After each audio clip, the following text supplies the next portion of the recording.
Hey, what is up guys? Jack and Matt here with the Toaster Bros, and today we're going to be doing a $500 really weird parts gaming PC, and we'll explain that it's weird, but it is going to be really good.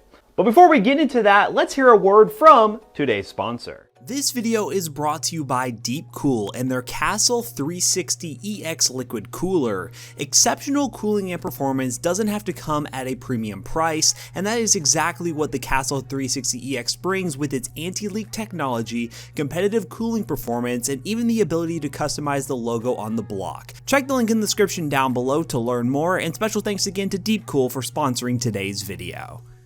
So before we actually go and talk about each individual part like we normally do, we're going to go ahead and kind of put out some disclaimers here. So we did go with the 3400G for this build, and we're going to be using a graphics card, but we're going to get to that in a minute. So the 3400G is a 4-core, 8-threaded APU. So we're not going to be using the integrated graphics in this. We've already kind of tested them out. They've worked relatively good, but you really need a graphics card to still be able to do modern gaming. So the 3400G is actually in between a Ryzen 1600 and a Ryzen 2600 as far as just raw CPU performance goes. That's pretty impressive for $150. And also for the graphics card, we went back to one of our favorites, the RX 580, which again, we'll talk about more here later. But the original idea we had was to do a 3rd gen Ryzen build using the 580 to just show exactly how much performance gain, if there is any, that you could get from going from 2nd gen or 1st gen CPUs to a 3rd gen CPU with something like the 580, which for still around $100 is a great deal. And lastly, this case right here is a used case we got off Craigslist for 50 bucks. So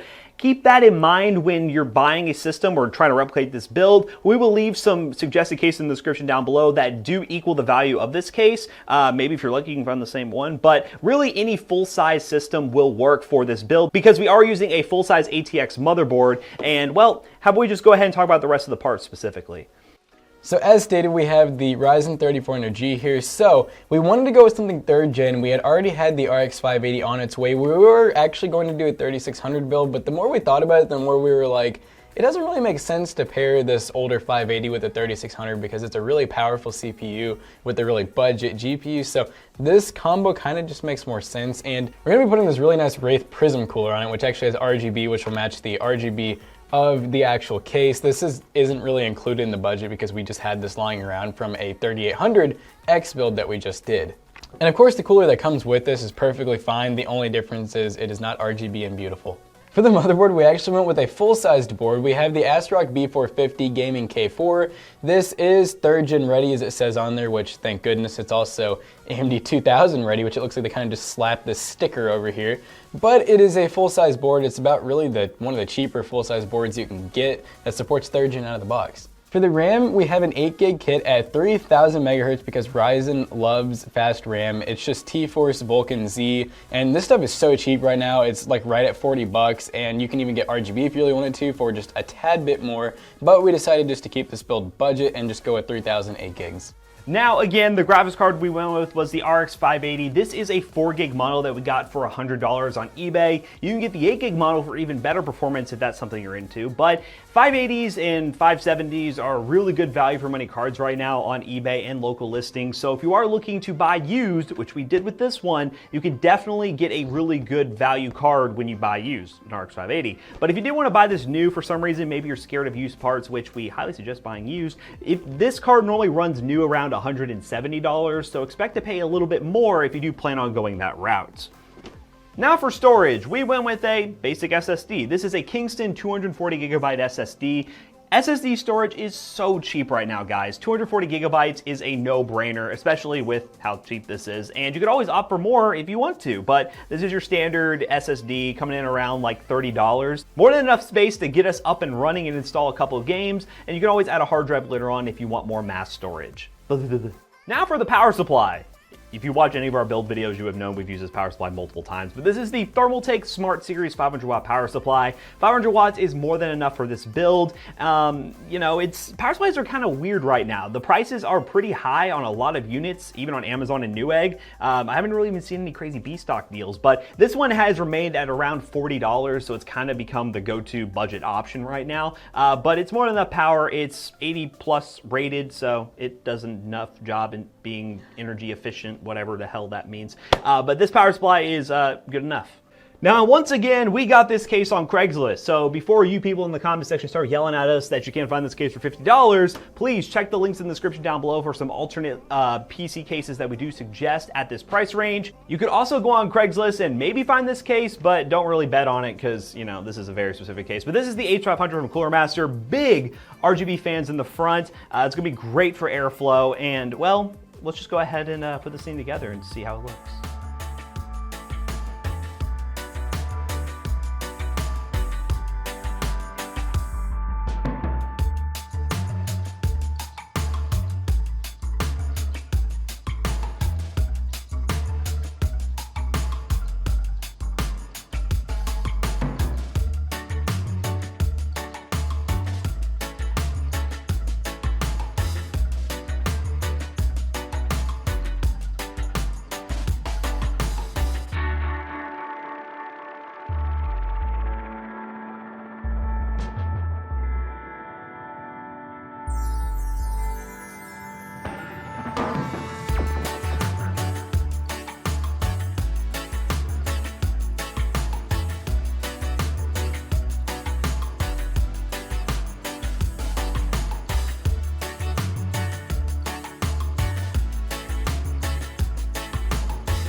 Alright guys, the first game we're testing out is of course, as always, Fortnite. We're running full screen 1920 by 1080, we have unlimited FPS, and of course we're doing pro settings. This means epic view distance and everything else is basically off.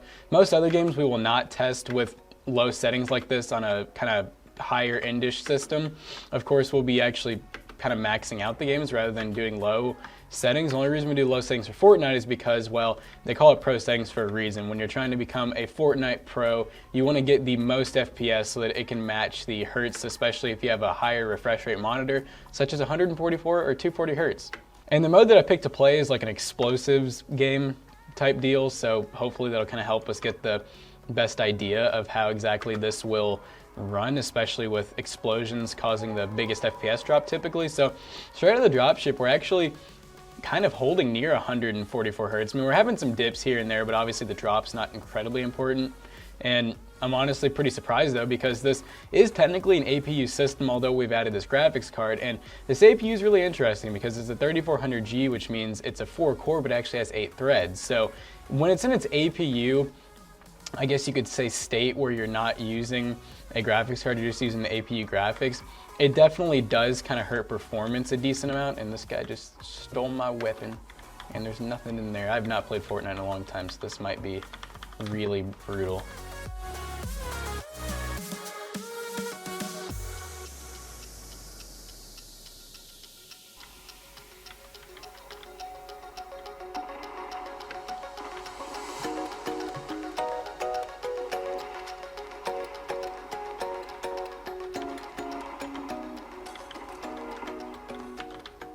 I killed one.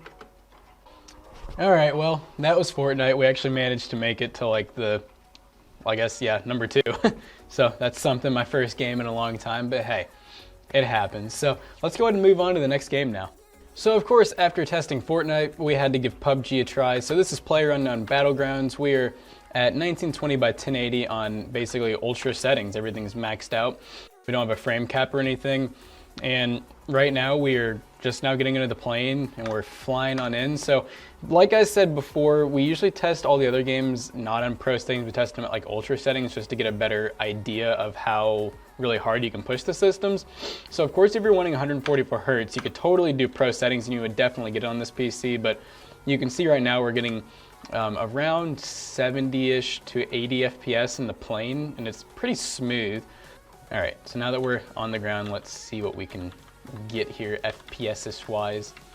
And if maybe we can actually get a kill for once, because we never seem to be able to do that, or at least I don't seem to be able to do that. I was genuinely surprised in Fortnite that I actually got some kills. I hope some of you guys are proud of me. Alright, so we got a shotgun, we got ammo in it, loaded, ready to go. Hopefully we got some armor, so that hopefully I don't get one-tapped. I don't really have my, oh god, okay. That was a big oof. I was hoping they would spare me. Alright, well, that's PlayerUnknown Battlegrounds for you. So, as you could tell though, it did hold its weight up and everything. Obviously, we could totally lower some settings to like more of medium settings and probably get 100 plus FPS. Well, actually, I pretty much know that for a fact, but my gosh, look at the RAM. This game is just eating up the RAM. But you know, it's a good thing. Everything's actually being utilized and everything. So, let's go ahead and get on to the next game. Alright guys, so we're now running the Rainbow Six Siege benchmark test. We have pretty much maxed out everything. So we're on all ultra settings, which actually said that would use more than 4 gigs of VRAM, or it was like right at 4 gigs of VRAM, which means that this RX 580 is like really getting pushed right now. The CPU is actually at 52% finally, so it's at least halfway there. Really, we would recommend honestly going with something a little bit better than the 580. The 580 was just one of those things where if you just wanted to actually get a graphics card in your APU system, you know, quickly and cheaply for only $100, it is a really good deal. But of course, the CPU seems like it could probably handle something more like a, I don't know, 1070 or maybe a 2060 would probably be a better match for this card, maybe even something like a 590 if you're gonna go with a slightly higher end card than a 580. But as you can see at 1920 by 1080, we got an overall average of 145 FPS, and I mean, honestly, it's 144 Hertz average right there for you at ultra settings on Rainbow Six Siege. So we have another built-in benchmark. We're of course going to be using the camera again so that we have the highest FPS possible, make sure that nothing's going to impair the FPS. So let's go ahead and test that. This is Far Cry 5 on ultra settings. Once again, 1920 by 1080. Let's go ahead and see how the system pairs. So we're looking pretty good here. We're getting a little over 60 FPS average, and my goodness, it's just getting louder and louder. But you can see it's just kind of the same trend as it has been. GPU's maxed out, CPU's around between 30 to 50 something percent. So it could definitely handle a better GPU, but for the price that this system is, this thing is really impressing us, and it's actually running very well. We have not had any major like lag spikes really in any of the games that we've tested. And there's really no reason that you have to go with the better graphics card as of the date of making this video. So you can see we got an average FPS of over 60 FPS, which is really good. And let's go ahead and do one last game, then we'll wrap this video up. Alright, so the last game we're testing out is the Forest. We're on all ultra settings. This game's really weird. For some reason, it lets you choose the settings before you launch the game, but then they're like never set to ultra or high or whatever you actually pick. They're always set slightly slower. So I went ahead and made sure that all that was fully enabled. We could have honestly benchmarked something like CSGO, but honestly that game is about 8 to 10 years old, I believe now. And it was kind of easy to run when it came out. Of course, that is a competitive game where you want high FPS, but we've tested that game so many times with the RX 580. We know that it'll get well above 144 FPS slash Hertz at all max settings basically. So I figure we'll do another kind of more stressful game, a 1920 by 1080 with all high settings to see how that runs for the last game. But as you guys can see, even, you know, really looking out in some pretty wild terrain and everything, we're really not ever dropping below 60 FPS, which is good. This is not really a competitive game. It's more of a game that you kind of just play and survive in. So, of course, getting a high FPS is nice, but I'm really more worried about in a game like this having a really nice experience, especially with how, I guess you could say, amazing all the graphics are in the game. So I was more worried about just having the shadows and everything turned all the way up just so it looks really nice. But as you can see though, it runs very smooth, constantly over 60 FPS, so pretty happy with it for the price of the system. Let's go ahead and wrap up this video now. So as you guys could tell, this thing actually for $500 even performed very well, and the RX 580 still does hold its place in today's market. It of course was marketed as a 1440p card at an entry-level rate. We don't really suggest doing that. We really suggest using it on a 1080p monitor, maybe with a high refresh rate in some of the games you're playing. Now there are a couple options.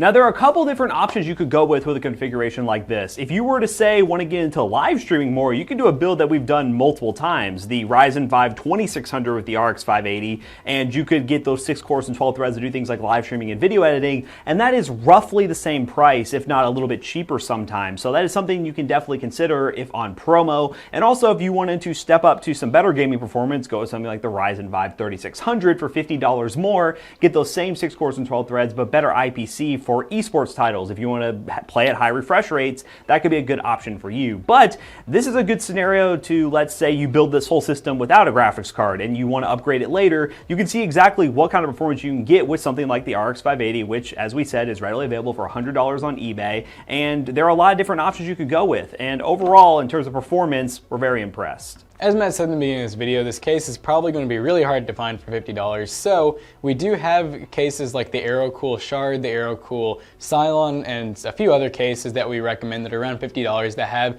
the cool RGB, they come with fans. So basically a brand new case for around the same price that we got this one. And building in it will be exactly the same. Again, as long as it fits a full-size ATX motherboard, you should be good to go. So please, if you're interested in parting the system together and buying it yourself, check the links in the description down below. If you use those links, it will help support us in our journey to make somewhat okay PC builds. So don't forget to like, comment, and subscribe, and we'll see you. I was gonna jump in, dude. So don't forget to like, comment, and subscribe. I don't want to do it now. Okay. And we'll see you guys in the next one. Goodbye.